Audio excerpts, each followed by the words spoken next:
सोचने वाली बात यह है मेरे दोस्त कि आखिर तुमने उन 4 सालों में ऐसा क्या किया जिसकी वजह से तुम उस 2030 में सफल हो गए। यानी अगर मैं तुम्हें अभी 2030 में ले जाऊं और तुम खुद को एक करोड़पति के रूप में देखो तो क्या तुम जानना नहीं चाहोगे कि उन 4 सालों में तुमने ऐसा क्या किया था। यानी आज हम इसी बात का पता लगाने वाले हैं कि आखिर आपको उस वक्त कौन सी बातें पता थी जो अभी नहीं हैं। जैसे यदि मैं अपने बीते हुए कल में अपने आप को रखूं, यानी 2026, 27, 28, तो मैं अपने आप से यही कहूँगा कि अच्छा हुआ कि मुझे मेरा लक्ष्य पता था कि मुझे अपनी ज़िंदगी में क्या करना है। मुझे यह भी पता था कि मेरे सपने ज़िंदा थे, मेरी इच्छा जिंदा थी, मेरा विश्वास जिंदा था। मैंने धैर्य रखा, कंसिस्टेंसी रखी और अपने काम में आगे बढ़ता रहा। मुझे ये भी पता था कि मेरी यही सोच एक दिन मुझे महान कामयाबी दिलाएगी। दूसरी बात, अच्छा हुआ कि मैंने हर दिन सुबह उठते ही सबसे पहले अपने शरीर पर ध्यान दिया, अपने शरीर को बेहतर बनाया, एक्सरसाइज की, रूटीन को फॉलो किया। और मुझे ये भी पता था कि यदि मैं अपने शरीर के ऊपर ध्यान नहीं दूंगा और भविष्य में मैं चाहे कितने भी पैसे क्यों ना कमा लूँ, वो पैसे कोई काम नहीं आएंगे। इसलिए मैं हर दिन सही व्यवस्थित प्रोटीन को फॉलो करता रहा, खाने पीने की चीज़ें और एक्सरसाइज के ऊपर ध्यान दिया और आज मेरी अच्छी खासी सेहत बॉडी है।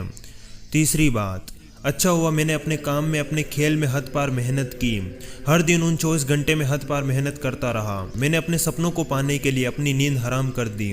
उन 4 सालों के अंदर मैं ज़्यादातर किसी इवेंट या शादी प्रोग्राम में नहीं गया। अच्छा हुआ कि मैंने अपना कीमती समय फालतू सोशल मीडिया रील शॉर्ट्स में नहीं गवाया और ना ही आलस में गवाया, ना ही लड़कीबाजी के चक्कर में गवाया। अच्छा हुआ मैंने अपना कीमती समय बर्बाद ना करते हुए अपने समय का हिसाब रखा। अच्छा हुआ मैंने हर दिन अपने काम को बेहतर बनाया, अपने काम से काम रखा, अपने काम पर 100% फोकस लगाया। मैं उसमें प्रैक्टिस करता रहा, रिस्क लिया, बेहतर बनता गया, कंसिस्टेंसी रखी और वास्तव में आज मैं इस 2030 में एक सफल इंसान हूँ। छठी बात, अच्छा हुआ मैंने खुद का फ़ायदा न देखते हुए लोगों की ज़िंदगी में वैल्यू ऐड करने का काम किया। मैंने उनको वो दिया जो वो चाहते थे और लोगों ने बिना मांगे मुझे वो दिया जो मैं चाहता था।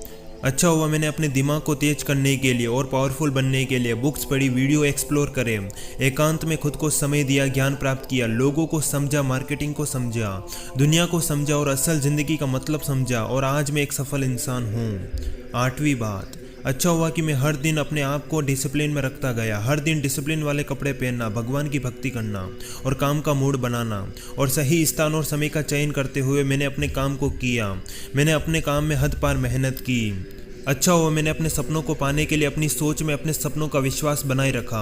मुझे मेरा लक्ष्य, मेरा क्लियर रोड में पहले से पता था कि मुझे कहाँ से होकर कहाँ जाना है और अच्छा हुआ मैं उस सफ़र में आगे बढ़ता गया और मुझे ये भी पता था कि मेरा जन्म कुछ महान काम करने के लिए ही हुआ है।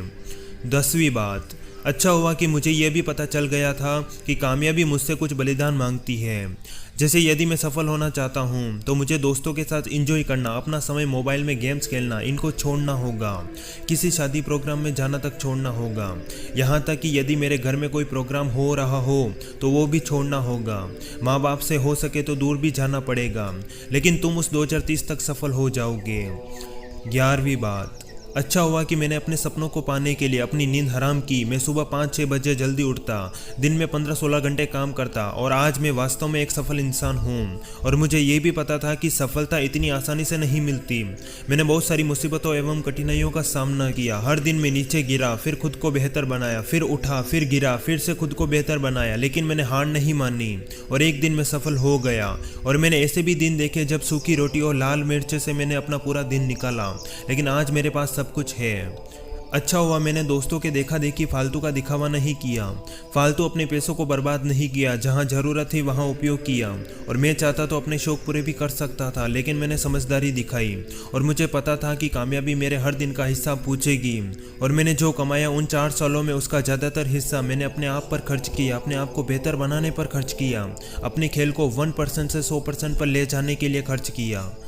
13वीं बात, अच्छा हुआ मैं नशेड़ियों की संगत में नहीं रहा। यदि मैं नशा वशा करता तो आज मैं शहरों की गलियों में भटकता रहता या किसी के नीचे 200 रुपये वाली गुलामी की नौकरी करता। मेरी ज़िंदगी बर्बाद हो जाती। और ऐसा नहीं है कि मैं नशा नहीं करता, मैंने मेहनत का नशा किया है, अपने काम का नशा किया है और सबसे तगड़ा नशा जो किया है वो पैसों का नशा। और आज मैं महीने के कम से कम 10 लाख रुपये से तो ऊपर ही कमा लेता हूँ।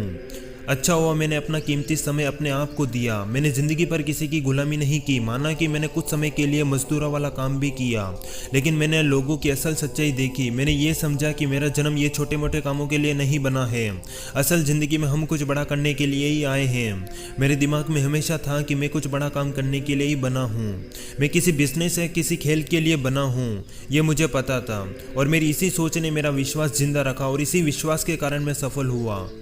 15वीं बात, अच्छा हुआ कि मेरे मन में किसी इंसान के प्रति कोई घमंड, कोई अहंकार, कोई भेदभाव नहीं था, क्योंकि मैं जिससे प्रेम करता था, चाहे वह माँ बाप के प्रति हो, अपने आप के प्रति हो या किसी लड़की के प्रति हो, यानी जब भी मैं अपने काम को करने जाता था तब वो आत्मा के रूप में हर दिन वो शख्स मुझसे कहती थी कि सिर्फ तू ही इस काम को कर सकता है, यह काम तेरे लिए ही बना है, और याद रख यदि तू इस खेल में जीत जाएगा तो मैं तुझे मिल जाऊंगी।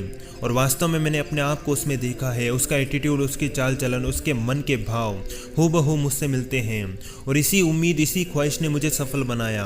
और जिन्होंने भी ये लाइन कही है कि हर कामयाबी के पीछे किसी औरत का हाथ होता है, चाहे वो माँ का हाथ हो या फिर उसकी मनपसंद लड़की का, वो सच ही कहते हैं। और अंतिम बात कि अच्छा हुआ कि मैंने ज़्यादा दोस्त नहीं बनाए। मेरे 3-4 ही सच्चे दोस्त थे जो हमेशा महान सपने देखते थे, बड़े सपने देखते थे, लग्जरी गाड़ी लाने के सपने देखते थे, लाखों करोड़ों रुपए की बातें करते थे, बिजनेस की बातें करते थे, ट्रेडिंग की बातें करते थे, और उनकी संगत का असर मुझ पर भी हुआ है। और ऐसा भी नहीं है कि वो अमीर घर में पैदा हुए, वो भी मेरी ही तरह गरीब परिवार से आते थे, लेकिन आज मेरे साथ साथ वो भी सफल हैं। और अच्छा हुआ मैंने ज़्यादा दिखावे वाले दोस्त नहीं बनाए जो इंस्टाग्राम पर हेलो हाय तो करते हैं, लेकिन असल ज़िंदगी में आपको इग्नोर करते हों। तो मेरे दोस्त, ये थी कुछ बातें जो आपको इन 4 सालों में ध्यान में रखनी है, क्योंकि जब आप उस 2030 में पहुंचोगे तो एक सफल व्यक्ति के रूप में, तब यही बातें आप अपने बीते हुए कल से कहोगे। और याद रखना, ये बातें मेरी नहीं बल्कि आपके मन की है, क्योंकि होने यही वाला है। आप सफल होते हो या नहीं, ये इन्हीं बातों पर निर्भर करता है। धन्यवाद।